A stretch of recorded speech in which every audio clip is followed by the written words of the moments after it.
பாவத்தின் மீது ஜெயம் எடுப்பதை பற்றி நம்ம பார்த்துட்டு இருக்கோம் இல்லையா? நிறைய பேருக்கு இந்த பாவத்தின் மீது வெற்றி பெறுவது ஒரு பெரும் போராட்டமாக இருக்குது. வாலிபர்களும் சரி, மற்ற விசுவாசிகளும் சரி, எல்லாருக்குமே இந்த பாவத்தின் மீது ஜெயம் எடுப்பது ஒரு பெரிய போராட்டம் தான். பாவம் அப்படின்னு சொல்லும்போது உடனே இந்த சிகரெட் பிடிக்கிறது, இது பண்ணுறது, அது அந்த மாதிரியெல்லாம் யோசிக்கக்கூடாது. பாருங்க, பாவம் என்பது இன்னும் பெரிய பெரிய விஷயம்லாம் இருக்குது. பொறாமை பாவம் என்று வேதம் சொல்லுகிறது. கோபம் அது ஒரு பாவம், ஒரு எல்லை மீறும்போது அது பாவம் ஆகிறது. கசப்பு, காழ்ப்புணர்ச்சி, விரோதங்கள், சண்டைகள், இதெல்லாம் பாவம், மாம்சத்தின் கிரியைகள் என்று வேதம் சொல்லுகிறது. ஆகவே பாவம்னு உடனே இந்த வாலிப பசங்களுக்கு தான் பாவ பிரச்சனை அப்படின்னு யோசிச்சிடாதீங்க. நம்ம எல்லாருக்குள்ளே அந்த பாவ பிரச்சனை இருக்கிறது. அதை ஜெயிக்கிறது தான் நமக்கு பெரிய பிரச்சனையாக இருக்குது. அதை பற்றி தான் ரோமர் 6ஆம் அதிகாரத்திலிருந்து நாம் படித்து வருகிறோம்.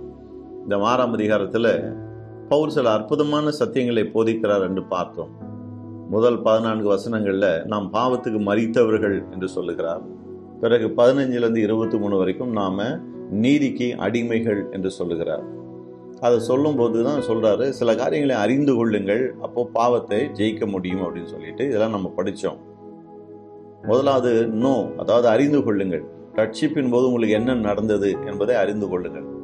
உங்களுடைய பழைய பாவ மனுஷன் சிலுவையில் அறையப்பட்டுட்டான், அவன் செத்துட்டான் அப்படின்னு சொன்னால் இனி அவனுக்கு உங்கள் மேலே எந்த அதிகாரமும் ஆளுகையும் கிடையாது என்பதை புரிந்து கொள்ளுங்கள் அப்படின்றார். ரெண்டாவது ரெக்கன், எண்ணிக்கொள்ளுங்கள் அப்படின்றார். எண்ணிக்கொள்ளுங்கள் என்ன அர்த்தம்? எது சத்தியம் என்று உங்களுக்கு தெரிகிறதோ அதை ஒத்துக்கொண்டு அதற்கு ஏற்றாற் போல வாழ முயற்சி செய்யுங்கள். நிறைய பேர் இந்த ரெக்கனிங்கில் தான் தோல்வி அடைகிறோம். நமக்கு எது சத்தியம் தெரியுது, ஆனால் அதை ஒத்துக்கொண்டு அதற்கேற்றாற் போல நம்முடைய வாழ்க்கையை அமைப்பது கிடையாது. ஆகவே தான் தொடர்ந்து அந்த பிரச்சனை நம்ம வாழ்க்கையில் இருந்துகிட்டே இருக்கு. அது என்ன பிரச்சனையாக இருந்தாலும் சரி, பொறாமையோ அல்லது எரிச்சலோ, கசப்போ, பகையோ, விரோதமோ எதுவாக இருந்தாலும் சத்தியம் அது தப்புன்னு நமக்கு சொல்லுது.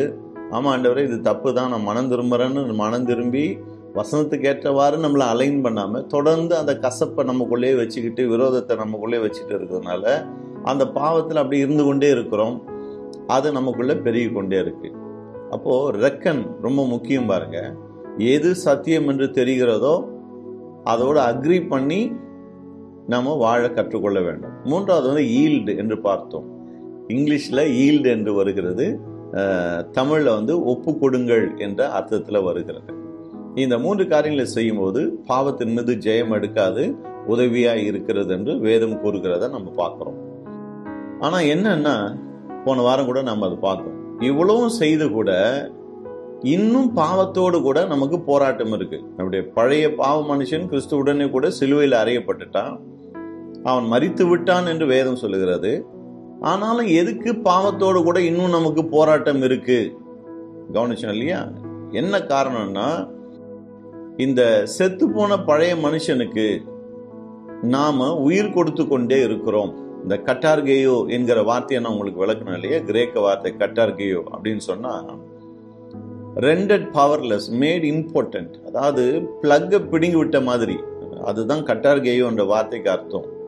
பிடுங்கி விட்ட பிளக்கை நம்ம அடிக்கடி என்ன பண்றோம், போயிட்டு சொருகிட்டு அதுக்கு பவர் கொடுத்துக்கிட்டே இருக்கிறோம். பாருங்க, அந்த காரியத்தை நாம செய்யக்கூடாது என்று வேதம் சொல்லுகிறது.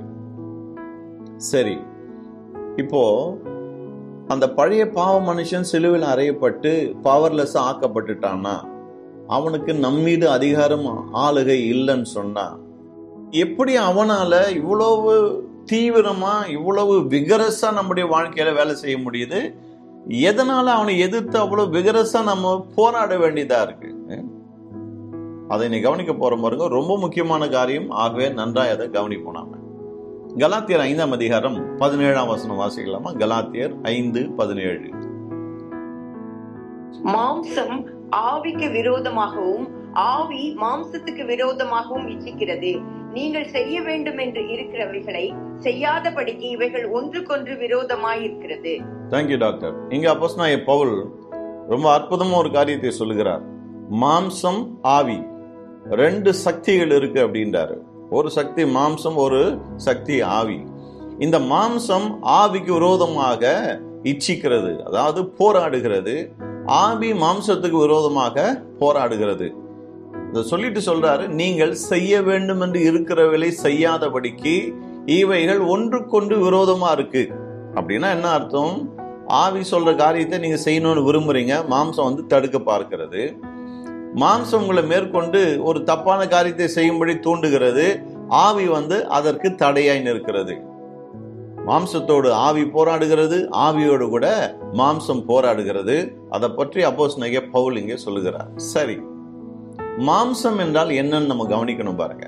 ஏன்னா இந்த மாம்சம் ஆவியோடு போராடுது. ஆவின்னு சொன்னா நம்முடைய இன்னர் மேன், அல்லது இப்படியும் சொல்லலாம் பரிசுத்த ஆவியானவர்னு கூட சொல்லலாம். ஏன்னா ஆவியானவர் நம்முடைய உள்ளான மனுஷன்ல வாசம் பண்ணி கொண்டு இருக்கிறார். ஆகவே நம்முடைய உள்ளான மனுஷனுடைய ஆசைகள் ஆவியானவருடைய தேவனுடைய ஆசைகளா இருக்கிறது. தேவ சித்தத்தை செய்ய வேண்டும் என்ற விருப்பம் அங்க இருக்கு.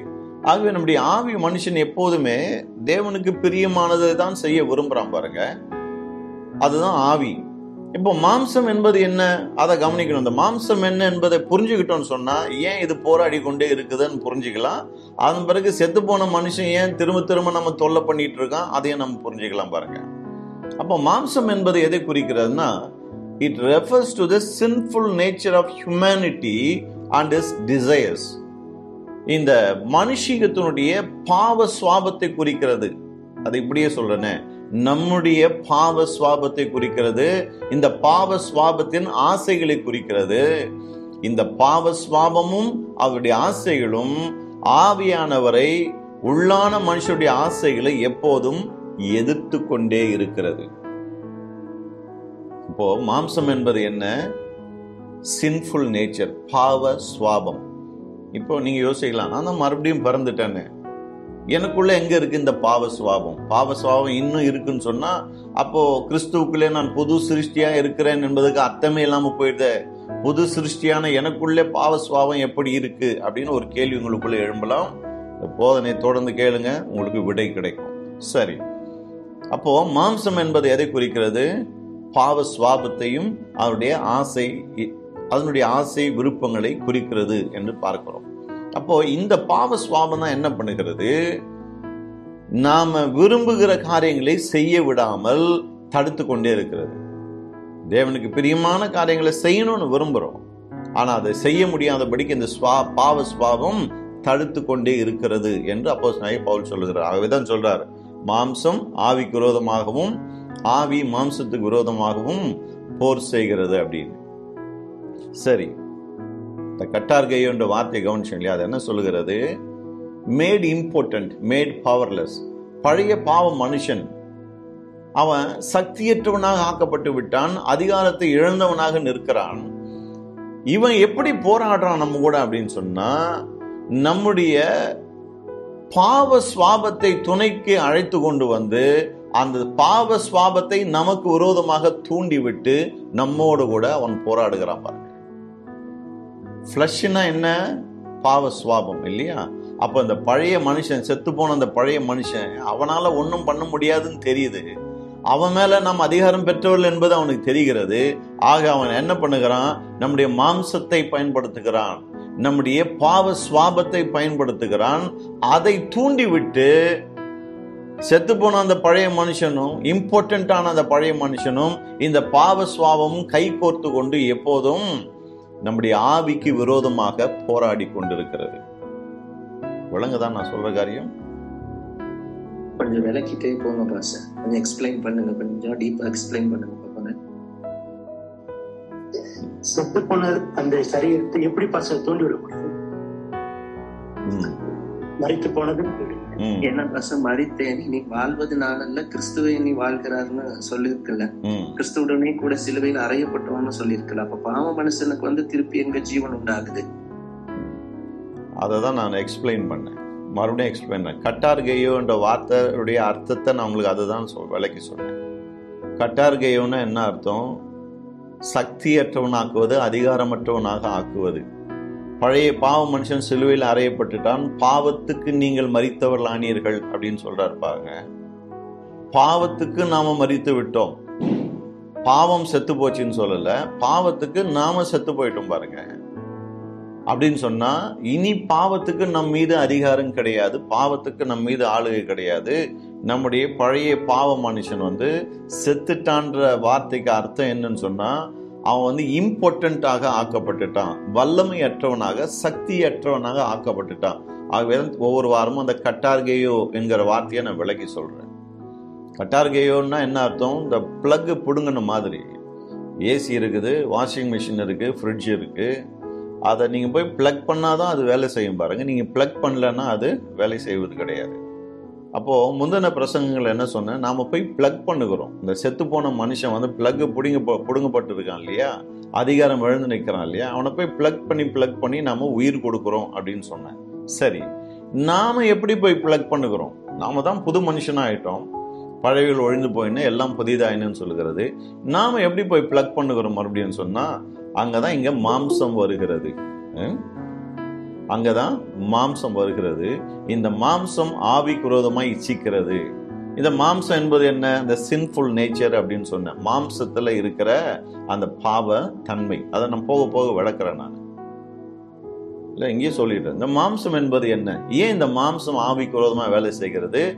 ஏன் இந்த செத்து போன பழைய மனுஷன் மாம்சத்தை துணைக்கு கூட்டிட்டு வரான்னு சொன்னா, நாம ரட்சிக்கப்பட்ட போது நம்முடைய ஆவி மனுஷன் தான் ரட்சிக்கப்பட்டான்.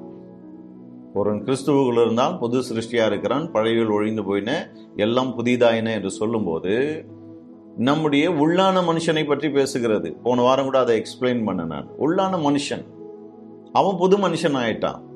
இப்ப அவன் தூய்மையானவனாய் இருக்கிறான், அவன் கிறிஸ்துவை தரித்து கொண்டிருக்கிறான் என்று வேதம் சொல்லுகிறது. ஆனா நம்முடைய மனம் இன்னும் புதிதாகல பாருங்க. ஆகவேதான் பவுல் சொல்றார், உங்கள் மனம் புதிதாகிறதுனாலே மறுரூபமாகுங்கள் அப்படின்னு சொல்லிட்டு. அப்போ உள்ளான ஆவி மனுஷன்ல மறுரூபம் ஆயிட்டோம், புதியவர்களாய் மாறிவிட்டோம், முற்றிலும் புதிய சிருஷ்டியா இருக்கிறோம். ஆனா மனம் முற்றிலும் புது சிருஷ்டி ஆகல. தேவனுடைய வார்த்தை கொண்டு அதை புதுப்பித்து கொண்டே இருக்கிறோம் ஒவ்வொரு நாளும். நம்முடைய மாம்சம், இந்த சரீரம், அது இந்த பூமிக்குரிய சரீரம், இந்த மண்ணில இருந்து வந்த சரீரம், அது இன்னும் புதுப்பிக்கப்படல, அது மறுபடியும் பிறக்கல பாருங்க. இந்த மண்ணோடு ஒத்து வாழ்ந்து விட்டது இத்தனை வருஷமா. ஆகவே அது மண்ணுக்குரிய காரியங்களே இன்னும் வாஞ்சித்து கொண்டு இருக்கு பாருங்க. இந்த சரீரம் அப்படிதான் ஆசைப்படுது. இந்த மாம்சம் இன்னும் புதிதாகாத நம்முடைய மனதோடு கூட இணைந்து கொண்டு முற்றிலும் புதிதா இருக்கிற நம்முடைய ஆவிக்கு விரோதமாக சில காரியங்களை செய்து கொண்டே இருக்கிறது. இந்த இடத்துல தான் அந்த சக்தியற்ற பழைய பாவ மனுஷன் என்ன பண்றான்னா, நம்முடைய மாம்சத்தை தூண்டி விடுகிறான். ஏன்னா நம்முடைய மாம்சம் முற்றிலும் புதிதாகல, அது ஆகவும் முடியாது. இயேசு கிறிஸ்துவனுடைய வருகையின் போது அல்லது நாம மரித்து பரலோகம் போனாதான் நமக்கு வந்து புது சரீரம் கிடைக்க போகிறது. அதுக்கெல்லாம் ஒரு நாள் வருகிறது. அது வரைக்கும் இந்த பழைய சரீரத்தோடு கூட தான் நாம் போராடி கொண்டிருக்க வேண்டும். இந்த பழைய சரீரத்தை தான் பாவ சரீரம் என்று வேதம் சொல்லுகிறது, பாவ சுவாபம் என்று வேதம் சொல்லுகிறது. பாவ சுவாபம் ரட்சிக்கப்பட்ட புது மனுஷனுக்குள்ள, பாவ சுவாபம் ரட்சிக்கப்படாத இந்த சரீரத்தில் இருக்கிறது. பாவ சுவாபம் முற்றிலும் புதிதாகாத இந்த மனதில் இன்னும் இருக்குது பாருங்க. ஆகவேதான் அந்த மனதை புதிதாக்கி கொண்டு இருக்கிறோம் நாம. அப்போ புதிதாகாத அந்த மனம், புதிதாகவே முடியாத இந்த சரீரம், இதோடு கூட நம்முடைய பழைய பாவ மனுஷன் சேர்ந்து கொண்டு நம்முடைய ஆவிக்கு விரோதமாக அவன் செயல்பட்டு கொண்டே இருக்கிறான்.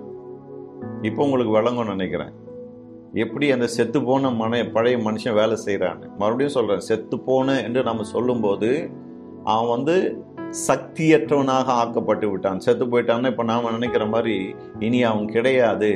ஆங்கிலத்துல அனைலேஷன் சொல்லுவாங்க, இல்லாம போயிடுது, பஸ்பமா போயிடுது. அப்படி போறது கிடையாது பாருங்க. வேதம் அப்படி போதிக்கல. ஆகவேதான் அந்த கட்டார்கேயோங்கிற வார்த்தை ரொம்ப முக்கியம். அப்படின்னா மேட் இம்பார்ட்டன்ட், மேட் பவர்லெஸ், அந்த வார்த்தையை மறந்துடாதீங்க.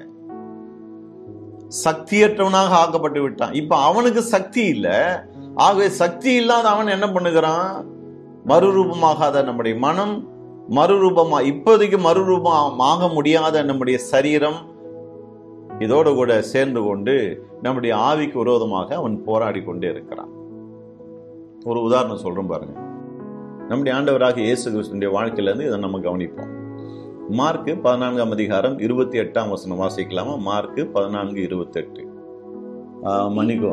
மார்க் 14:38. Sorry, mark 14:38. சோதனைக்கு உட்படாதபடிக்கு விழித்திருந்து ஜெபம் பண்ணுங்கள், ஆவி உற்சாகம் உள்ளதுதான், மாம்சமோ பலவீனம் உள்ளது என்றார். Thank you doctor. ரொம்ப அழகா இங்க சொல்றாரு பாருங்க. நம்முடைய ஆண்டவராகிய இயேசு கிறிஸ்து கெத்செமனேல போயிட்டு சீஷர்ல பார்த்து சொல்றாரு, நான் ஜெபம் பண்ண போறேன், நீங்களும் ஜெபம் பண்ணுங்க. அது சொல்லிட்டு சொல்றாரு, ஆவி உற்சாகம் உள்ளதுதான், மாம்சமோ பலவீனம் உள்ளது. அப்ப மாம்சம் என்று சொல்லும் போது நம்முடைய ஆண்டவரும் இந்த சின்ஃபுல் ஹியூமன் நேச்சருடைய அந்த டிசையர்ஸ் தான் சொல்றாரு பாருங்க. பாவ சுவாபம், மனுஷிக பாவ சுவாபம் இருக்கு, அதனுடைய ஆசைகளை பற்றி சொல்லுகிறார். அந்த ஆசைகள் ஆவியினுடைய ஆசைகளை மேற்கொள்ளுகிறது பாருங்க. அப்ப நம்ம கவனமா இல்லைன்னு சொன்னா ஆவி ஆசைப்பட்டாலும் இந்த மாம்சத்தினுடைய பாவ மாம்சத்தினுடைய ஆசைகள் அதை மேற்கொண்டு விடுகிறது. ஆகவேதான் நம்முடைய உள்ளான மனுஷனை பலப்படுத்திக்கிட்டே இருக்கணும். ஆண்டவர் சொல்றாரு, சோதனைக்கு உட்படாதபடிக்கு ஜெபம் பண்ணுங்க அப்படின்னு. அப்போ உள்ளான மனுஷனை நாம இப்படி ஜெபம் பண்ணி விழித்திருந்து தான் நம்ம பலப்படுத்தணும் பாருங்க. கொஞ்சம் அசந்தோன்னு சொன்னா என்ன ஆகுறது? ஆவி மனுஷன் எவ்வளவுதான் ஆசைப்பட்டாலும் இந்த பாவ மாம்சம் அதை மேற்கொண்டு விடுகிறது. ஆகவேதான் எப்போதுமே பாவ மாம்சத்தினுடைய பலனை காட்டிலும் ஆவி மனுஷனுடைய பலன் அதிகமாக இருக்கணும். அப்படி இல்லாத பட்சத்துல இந்த மாம்சம் அந்த ஆவிக்கு விரோதமாய் போரிட்டு அதை சப்டியூ பண்றதுதான் நம்ம பார்க்கிறோம். சீஷர்களுக்காக தான் ஆச்சு. விழுத்திருந்து ஜெபம் பண்ணுங்கன்றாரு, போய் நல்லா தூங்கிட்டு இருக்கிறாங்க. இயேசு பிடிச்ச உடனே அவரை விட்டு எல்லாம் ஓடி போயிடுறாங்க பாருங்க. மாம்சம் எவ்வளவு கடன்னு வேலை செய்து பாருங்க. இதே பேதுரு தான் சொன்னான், யார் போனாலும் நான் போக மாட்டேன், உங்களோட கூட சாகவும் நான் ரெடின்றான். ஆவி அவ்வளவு உற்சாகமா வேலை செய்யுது. ஆனா பிரச்சனைன்னு வந்த உடனே அந்த பாவ மாம்சம் வேலையை காட்ட ஆரம்பிக்குது பாருங்க. இயேசுவையும் எல்லாத்தையும் விட்டுட்டு ஓடி போறான். அப்போ நம்முடைய பாவ மாம்சம் இப்படிதான் வேலை செய்து பாருங்க. சரி, இப்போ நம்முடைய ஆண்டவருடைய வாழ்க்கையை கவனிப்போம். நம்ம லூக்கா 22 பார்க்கலாம். லூக்கா 22 41 42 வாசிக்கலாமா? லூக்கா 22 41 42. அவர்களை விட்டு கல்லறி தூரம் அப்புறம் போய் முழங்கால் படியிட்டு, பிதாவே, உமக்கு சித்தமானால் இந்த பாத்திரம் என்னை விட்டு நீங்கும்படி செய்யும். ஆயினும் என்னுடைய சித்தத்தின்படி அல்ல, உம்முடைய சித்தத்தின்படியே ஆக கடவுது என்று ஜெபம் பண்ணினார். Thank you doctor. சீஷர்ல பார்த்து ஆவி உற்சாகம் உள்ளதான், ஆனா மாம்சம் பலவீனம் உள்ளது, அந்த பலவீனம் உங்களை மேற்கொண்டு விடாதபடிக்கு வீழ்த்திருந்து ஜெபம் பண்ணுங்கன்னு சொல்லிட்டு இயேசு என்ன பண்ணுகிறார்? கல்லறி தூரம் அப்புறம் போயிட்டு அவர் முழங்கால் படிட்டு ஜெபம் பண்றார். என்ன ஜெபம் பண்றாரு பாருங்க. பிதாவே, உமக்கு சித்தமானால் இந்த பாத்திரம் என்னை விட்டு நீங்கும்படி செய்யும் அப்படின்னு ஜெபம் பண்றாரு பாருங்க. இந்த ஜெபத்துல இயேசுவனுடைய மாம்சமும் இயேசுவனுடைய ஆவியும் போராடுகிறதை நம்ம பார்க்கிறோம். இயேசுனுடைய ஆவி பிதாவின் சித்தத்தை செய்ய விரும்புகிறது. ஆனா இயேசுனுடைய மாம்சம் உமக்கு சித்தமானால் இந்த பாத்திரனை விட்டு நீங்கும்படி செய்யும் என்று சொல்லுது பாருங்க. நல்லா கவனிங்க. இயேசுனுடைய மாம்சம் நம்முடைய மாம்சத்தை போல கிடையாது. அல்லது இப்படியே சொல்லலாம், நம்முடைய ஆண்டவராகிய இயேசு கிறிஸ்து நம்ம எல்லாரையும் போல கிடையாது பாருங்க. அவருக்குள்ளே இந்த பாவ மனுஷ சுவாபம் கிடையாது. Jesus did not inherit the sinful human nature. நீங்களும் நானும் தகப்பனிடத்திலிருந்து பாவ சுவாபத்தை சுதந்திரித்துக் கொள்வது போல இயேசுவானவர் பாவ சுவாபத்தை சுதந்திரித்துக் கொள்ளவில்லை. ஏன்னா மனுஷனாலே அவர் உருவாகவில்லை. பாவ சுவாபமே இல்லாமல் இருக்கிற இயேசு, அவருடைய மாம்சம் ஆவிக்கு விரோதமா போராடுதுன்னா, அருமையானவர்களே, பாவத்துல, இதோ என் தாய் என்னை பாவத்துல கர்ப்பம் தரித்தால் நான் துர்குணத்துல உருவானேன் என்று சங்கீதத்துல வாசிக்கிறோமே. அப்ப நம்முடைய மாம்சம் எந்த அளவுக்கு நம்முடைய ஆவிக்கு விரோதமாய் போராடும் என்பதை நாம் அறிந்து கொள்ள வேண்டும். ஆகவேதான் பவுல் சொல்றார், மாம்சம் ஆவிக்கு விரோதமாகவும் ஆவி மாம்சத்துக்கு விரோதமாகவும் போராடுகிறது. இயேசுக்கே அந்த நிலைமைனா, அருமையானவர்களே, உங்களையும் என்னையும் பற்றி நம்ம யோசித்து பார்க்க வேணும் பாருங்க. ஒரு ஃபிளீட்டிங் செகண்ட் இயேசுவின் மாம்சம் என்ன சொல்லுது? ஐயோ, இது வேண்டாம், இந்த சிலுவை வேண்டாம், அந்த பாத்திரம் வேண்டாம்னு சொல்லுகிறது. அப்புறம் உடனே ஸ்டெடி ஆயிடுறாரு பாருங்க. ஆகிலும் என் சித்தம் அல்ல, பிதாவே உம்முடைய சித்தத்தின்படி ஆக கடவுது என்று தம்மை பிதாவின் சித்தத்துக்கு அர்ப்பணிக்கிறார். அவருடைய ஆவி என்ன செய்ய விரும்புகிறதோ அதற்கு தன்னை அர்ப்பணிக்கிறார் என்று பார்க்கிறோம். பிதாவின் சித்தம் என்ன? எது பிதாவின் சித்தம் என்பது இயேசுவுக்கு நல்லா தெரியும் இல்லையா? எபிரேயர் 10ஆம் அதிகாரம் 4 முதல் 10 வசனங்களில அதை நம்ம வாசிக்கிறோம். வாசிக்கலாமா? அதை எடுத்துங்க. எபிரேயர் 10ஆம் அதிகாரம் 4 முதல் 10 வசனங்கள. அல்லாமலும் காளை, வெள்ளாட்டுக்கடா இவைகளுடைய ரத்தம் பாவங்களை நிவர்த்தி செய்ய மாட்டாதே, ஆகையால் அவர் உலகத்தில் பிரவேசிக்கும் போது பலியையும் காணிக்கையையும் நீர் விரும்பவில்லை, ஒரு சரீரத்தை எனக்கு ஆயத்தம் பண்ணினீர். சர்வாங்க தகன பலிகளும் பாவ நிவாரண பலிகளும் உமக்கு பிரியமானதல்ல என்றீர். அப்பொழுது நான், தேவனே, உம்முடைய சித்தத்தின்படி செய்ய இதோ வருகிறேன், புஸ்தக சுருளில் என்னை குறித்து எழுதியிருக்கிறது என்று சொன்னேன் என்றார். நியாய பிரமாணத்தின்படி செலுத்தப்பட்டு வருகிற பலிகளை குறித்து மேல் சொல்லியபடி பலியையும் காணிக்கையையும் சர்வாங்க தகன பலிகளையும் பாவ நிவாரண பலிகளையும் நீர் விரும்பவில்லை, அவைகள் உமக்கு பிரியமானதல்ல என்று சொன்ன பின்பு, தேவனே, உம்முடைய சித்தத்தின்படி செய்ய இதோ வருகிறேன் என்று சொன்னார். இரண்டாவதை நிலை நிறுத்துவதற்கு முதலாவதை நீக்கி போடுகிறார். இயேசு கிறிஸ்துவினுடைய சரீரம் ஒரே தரம் பலியிடப்பட்டதினாலே அந்த சித்தத்தின்படி நாம் பரிசுத்தமாக்கப்பட்டிருக்கிறோம். Thank you doctor. தேவனுடைய விருப்பம் என்ன, ஆசை என்ன? 10ஆம் வசனம் சொல்கிறது, இயேசுவின் சரீரம் ஒரே தரம் பலியிடப்பட வேண்டும், அதன் மூலமாக மனுமக்கள் அனைவரும் பரிசுத்தமாக்கப்பட வேண்டும், நீதிமான்கள் ஆக்கப்பட வேண்டும். இயேசுவின் மூலமாக புதிதும் ஜீவனுமான ஒரு பாதையை தேவன் மனுமக்களுக்கு ஆயத்தம் பண்ண விரும்புகிறார் பாருங்க. ஏன்னா மனுவருக்கு முழுவதுமே பாவிகளா இருக்கிறார்கள், தேவனுக்கு முன்பதாக பாவிகளா இருக்கிறார்கள். இந்த பாவ மனு குலத்தை மீட்பது எப்படி? அதுக்காக தேவன் அவர் ஒரு திட்டத்தை ஆயத்தம் பண்ணுகிறார். அது இயேசுவுக்கு தெரியும். இந்த பகுதி சொல்கிறது, ஆண்டவர் சொல்றார், தேவனே, உம்முடைய சித்தத்தின்படி செய்ய நான் வருகிறேன். மனுமக்களை மீட்டெடுப்பதுதானே உம்முடைய சித்தம். மனுமக்களுடைய மீட்புக்காக பாவமற்ற என்னுடைய பரிசுத்த ரத்தத்தை சிந்த வேண்டும், அதுதானே உம்முடைய சித்தம். எனக்கு தெரியும். அதற்காக தான் எனக்கு ஒரு சரீரத்தை நீங்க ஆயத்தம் பண்ணி இருக்கிறீங்க. சரீரம் இல்லைன்னு சொன்னா ரத்தம் இருக்க முடியாது. சரீரத்தையும் சதையையும் ரத்தத்தையும் எலும்பையும் கொண்டு ஒரு மனுஷனா இந்த உலகத்துல நான் வர்றேன். எதுக்கு? இப்படி வந்தாதான் மனு குலத்துக்காக பரிசுத்த ரத்தத்தை நான் சிந்த முடியும். ஆடு மாடுடைய ரத்தம் உங்களுக்கு பிடிக்கலன்னு தெரியும். ஏன்னா ஆடு மாடுடைய ரத்தம் மனுஷனுடைய பாவங்களை போக்காது. மனுஷ பாவம் போகணும்னு சொன்னா கடவுளே மனுஷனாய் உருவெடுத்து வந்து ரத்தத்தை சிந்தி சாகணும் பாருங்க. அப்படி செத்தாதான் மனுமக்களுக்கு மீட்பு உண்டு. இது தேவன் எழுதி வைத்தது. ஆகவே தேவன் அப்படியே செயல்படுகிறார். இது இயேசுவுக்கு நல்லா தெரியும் பாருங்க. ஆகவேதான் அவரே சொல்றாரு, பலியையும் காணிக்கையும் சர்வாங்க தகவன பலிகளையும் பாவ நிவாரண பலிகளையும் நீங்க விரும்பல, அவைகள் உமக்கு பிரியமானது அல்ல. அப்ப எதுதான் தேவனுக்கு பிரியம்? இயேசு கிறிஸ்துவின் ரத்தம், அதுதான் தேவனுக்கு பிரியம்.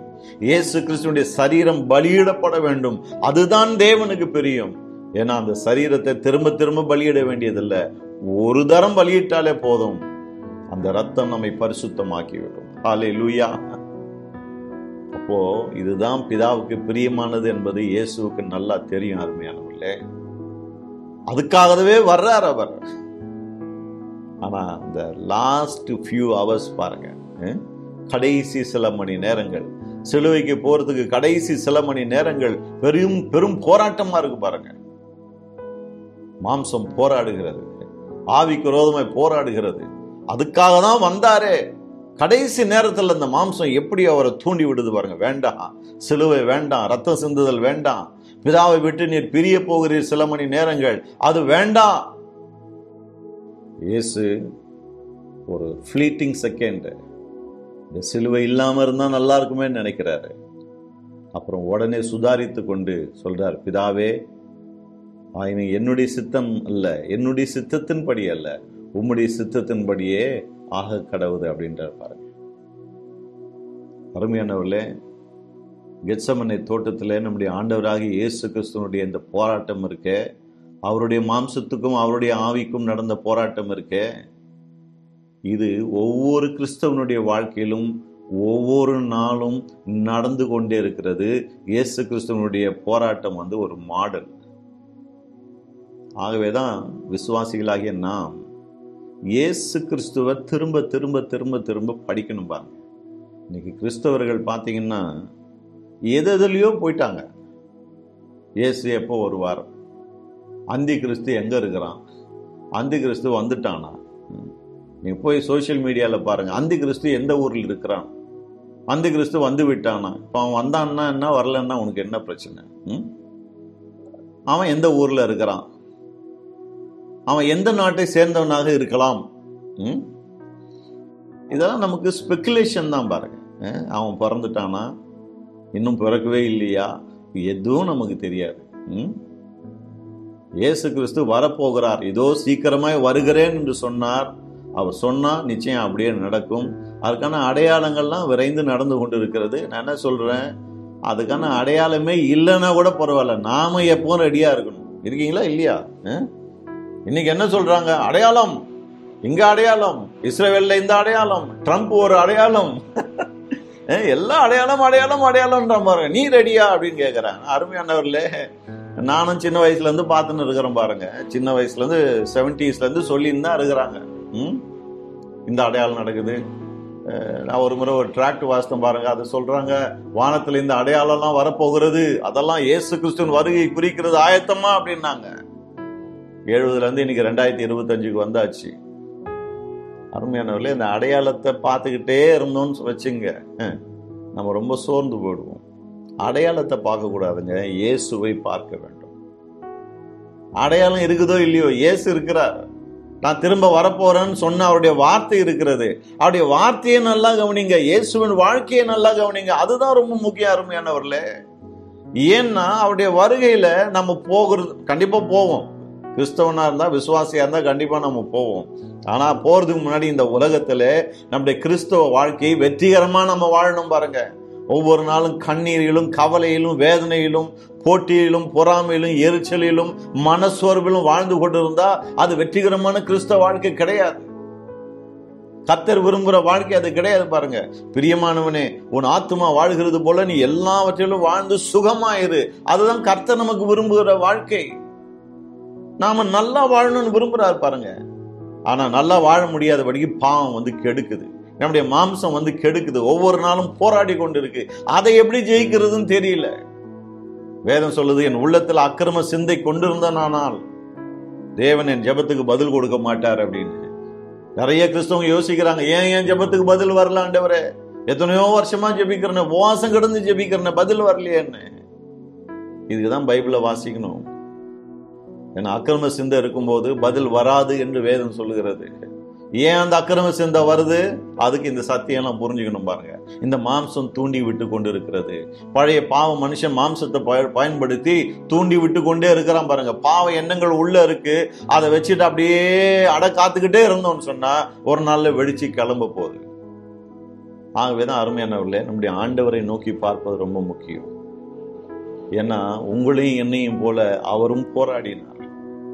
எங்க போராடினார்? குறிப்பாக கெத்செமனே தோட்டத்தில் போராடினார். அவர் எந்த அளவுக்கு போராடினார் தெரியுமா? அவருடைய வேர்வை இரத்தத்தின் பெருந்துளிகளாய் தரையிலே விழக்கூடிய அளவுக்கு அவர் போராடினார். ஆகவேதான் எபிரேயர்ல வாசிக்கிறோம், பாவத்துக்கு விரோதமா நீங்கள் ரத்தம் சிந்தக்கூடிய அளவுக்கு இன்னும் போராடலையே அப்படின்னு சொல்றாரு எபிரேய ஆசிரியர்.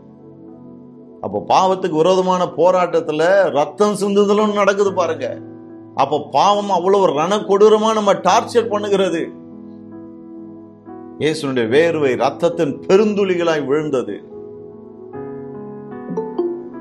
அந்த அளவுக்கு நீங்களும் நானும் இன்னைக்கு இல்லை பாருங்க. ஆகவேதான் இயேசுனுடைய வாழ்க்கை, கெத்செமனே தோட்டம், சிலுவை மரணம், இதெல்லாம் திரும்ப திரும்ப திரும்ப பார்க்கணும். ஏன்னா அதுதான் நம்முடைய இன்ஸ்பிரேஷன். ரத்தம் சிந்துற நிலைமையில வந்தாலும் மாம்சத்துக்கு நான் பட்ஜ் பண்ண மாட்டேன். ரத்தம் சிந்துகிற நிலைமை வந்தாலும் தேவ சித்தத்தை மட்டும்தான் நான் செய்வேன். இயேசு எவ்வளவு உறுதியா இருக்கிறார்ல. அருமையானவர்களே, இதை நாம் புரிந்து கொள்ளும் போதுதான் நம்முடைய ஆண்டவரை போலவே நாமும் உறுதியா இருக்க முடியும். பாவத்துக்கு விரோதமாய் எதிர்த்து நிற்கிறதில்லை, தேவ சித்தத்தை நிறைவேற்றுவதில்லை.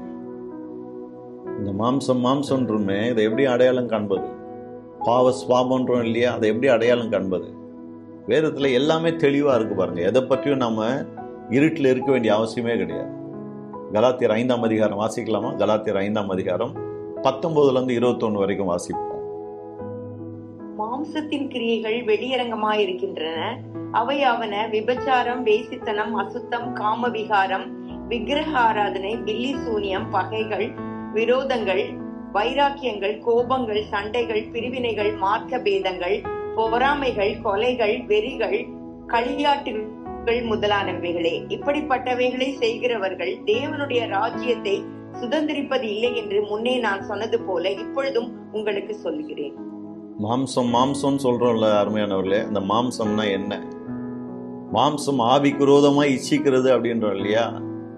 அப்ப மாம்சத்தை எப்படி அடையாளம் காண்பது? இதுதான் மாம்சம் என்று எப்படி சொல்ல முடியும்? பாவ சுவாபம் சொல்லிடுறோம், பட் எப்படி அதை கரெக்டா ஐடென்டிஃபை பண்ணுவது? இங்க அப்போஸ்தலனாகிய பவுல் சொல்லுகிறார், மாம்சத்தின் கிரியைகளை வைத்து நம்ம மாம்சத்தை அடையாளம் காணலாம். அது கிரியைகள் என்னவா? விபச்சாரம் என்று சொல்லுகிறார், வேசித்தனம் என்று சொல்லுகிறார், அசுத்தம், எவ்ரிதிங் தட் இஸ் அன்கிளீன், காம விகாரம். ஆனா அதோட நிக்கிறது இல்லை பாருங்க. வழக்கமா நம்ம இதை மட்டும்தான் எடுத்துப்போம், ஆனா அதோட நிக்கல. 20 என்ன சொல்றார்? விக்கிரக ஆராதனை. விக்கிரக ஆராதனைனா என்ன? இயேசுவுக்கு பதிலாக ஏதாகலும் ஒரு காரியத்துக்கு நம்முடைய உள்ளத்துல அதிகமா நம்ம இடம் கொடுத்தோம்னா அதுதான் விக்கிரகம் பாருங்க. இப்படி ஆண்டவராக இயேசுவை காட்டிலும் அதிகமா ஒரு காரியத்தை நேசிக்கிறோமா? கணவனை நேசிக்கிறோமா? மனைவியை நேசிக்கிறோமா? பிள்ளைகளை நேசிக்கிறோமா? நம்ம வேலையை நேசிக்கிறோமா? பணத்தை நேசிக்கிறோமா? எதை நேசிக்கிறோம்? இயேசுவை விட அதிகமா நம்ம எதை நேசித்தாலும் அதுதான் விக்கிரக ஆராதனை பாருங்க. அவருக்கு கொடுக்க வேண்டிய இடத்தை கொடுக்காம வேற எதுக்கு கொடுத்தாலும், தூக்கத்துக்கு கொடுத்தாலும் தூக்கமும் ஒரு விக்கிரக ஆராதனை தான். சில பிசினஸ்னு அலைஞ்சிட்டே இருப்பாங்க பாருங்க அருமையானவர்களே, அதுவும் விக்கிரக ஆராதனை தான். ஆகவேதான் பிசினஸ்ல நல்ல முன்னேற்றம் கிடையாது, விருத்தி கிடையாது. ஏன்னா இயேசு விட அதிக இடம் அதுக்கு தானே கொடுக்குறோம். இயேசு ஓரம் கட்டிட்டு அதை முதல் தூக்கி வைக்கிறோம். ஆகவேதான் ஆசீர்வாதம் இல்லை பாருங்க. பில்லி சூன்யம், பகைகள், நல்லா கவனிங்க, பகைகள், விரோதங்கள், வைராக்கியங்கள், கோபங்கள், சண்டைகள், பிரிவினைகள், மார்க்க பேதங்கள். அருமையானவர்களே, இதெல்லாம் மாம்சத்தின் கிரியையா நம்ம பார்க்கிறதே கிடையாது பாருங்க. இவைகள் தான் ஆவிக்கு விரோதமாக போராடி கொண்டே இருக்கிறது. முதல் 4-5 காரியம் நமக்கு நல்லா விளங்குது. நம்ம we are satisfied. அப்பா, என்கிட்ட விபச்சாரம் இல்லை, என்கிட்ட வேசித்தனம் இல்லை, என்கிட்ட இது இல்லை, அது இல்லை, ஓ நான் கர்த்தருக்கு பிரியமா வாழுறேன்னு லிஸ்ட் ரொம்ப நீளமா போதுங்க. கடைசியில் என்ன சொல்ற பாருங்க, களியாட்டுகள் முதலானவைகளே அப்படின்னு சொன்னா லிஸ்ட் நீளமா போயிட்டே இருக்கு. நான் சுருக்கி சில காரியங்களை சொல்றேன், இந்த மாதிரி இன்னும் நிறைய இருக்கு, அன்எண்டிங்கா இருக்குது அப்படின்னு சொல்ல வர்றாரு பாருங்க. பகைகள், விரோதங்கள், வைராக்கியங்கள், கோபங்கள், சண்டைகள், பிரிவினைகள், மார்க்க பேதங்கள், பொறாமைகள். பொறாமையும் கொண்டு வந்து மாம்சத்தினுடைய கிரியையில சேர்க்கிறார் பாருங்க. கொலைகள், வெறிகள், களியாட்டுகள், இவைகள் தான் நம்முடைய ஆவிக்கு விரோதமாக போராடி கொண்டே இருக்கிறது. வேதம் ரொம்ப தெளிவா சொல்லுது, மாம்சம்னா என்னன்னு நம்ம திருத்தன்னு முழிக்க வேண்டிய அவசியம் இல்லை அருமையானவர்களே. இதுதான் மாம்சம் என்பதை மாம்சத்தின் கிரியைகள் மூலமாக நாம் புரிந்து கொள்ள முடியும். இது ஒவ்வொரு நாளும் நம்முடைய வாழ்க்கையில இந்த போராட்டம் நடந்து கொண்டே இருக்கிறது. எல்லா விஷயத்திலும் நடந்து கொண்டிருக்கிறது. இதை உடைச்சி எரிஞ்சுதான் நாம தேவனுக்கு பிரியமாய் வாழ எல்லா முயற்சியும் பண்ணணும் பாருங்க. எப்படி இயேசுவானவர் ரத்தம் சிந்தி தேவனுக்கு பிரியமானதை செய்ய தன்னை ஒப்பு கொடுத்தாரோ, அதே போல ஒருவேளை நம்முடைய வாழ்க்கையில அப்படி வந்தாலும் தேவனுக்கு பிரியமானதை செய்ய ரத்தம் சிந்தவும் நாம ஆயத்தமா இருக்க வேண்டாம் அருமையானவர்களே. ஏன்னா மாம்சம் அவ்வளவு கொடூரமானது. இயேசுவை பிடிக்க வந்த உடனே செத்தாலும் பரவாயில்ல அப்படின்னு சொன்னவெல்லாம் அடுத்த சனம் ஓடி போறான் பாருங்க. மாம்சம் அவ்வளவு பயங்கரமான வேலையை செய்யக்கூடியது. மறந்துட கூட மாம்சத்தை லேசா நினைச்சிடாதீங்க. மாம்சம் பலவீனம் உள்ளது அப்படின்னு உடனே அது பலவீனம் உள்ளதுங்க, அதை ஈஸியா ஜெயிச்சிடலாம் அப்படி கிடையாதுங்க. மாம்சத்துடைய புல் ரொம்ப பயங்கரமா இருக்கு. அந்த பலவீனம் உள்ள மாம்சம் சொல்றதை செய்ய நம்ம அதிகமாக விரும்புகிறோம். ஆகவேதான் உள்ளத்துல அந்த கோபத்தை இன்னும் வச்சுக்கிட்டே இருக்கிறோம், உள்ளத்துல அந்த பகையை இன்னும் வச்சுக்கிட்டே இருக்கிறோம், உள்ளத்துல அந்த சண்டையை இன்னும் வச்சுக்கிட்டே இருக்கிறோம், உள்ளத்துல அந்த பிரிவினையை வச்சுக்கிட்டே இருக்கிறோம் பாருங்க. ஏன்? மாம்சம் அங்க பயங்கரமா வேலை செய்தார், புல் பண்ணுது. அது எப்படி இவ்வளோ பேசினா, இவ்வளோ பண்ணாங்க உனக்கு விரோதமா, ஈஸியா மறந்துட முடியுமா? ஈஸியா மன்னிச்சிட முடியுமா? யோசிக்கிறோம் இல்லையா? மாம்சம் வேலை செய்தாங்க. ஆகவேதான் நம்முடைய ஆண்டவர் ரொம்ப அழகா ஒரு காரியத்தை சொல்றாரு, நீங்கள் ஒருவரில் ஒருவர் அன்பாய் இருக்கிறது மூலமாக நீங்கள் என்னுடைய சீஷர்கள் என்பதை உலகம் அறிந்து கொள்ளும். அந்த அன்பு என்கிற ஒரு வார்த்தையில இது எல்லாமே அடி வாங்கிடுச்சு பாருங்க.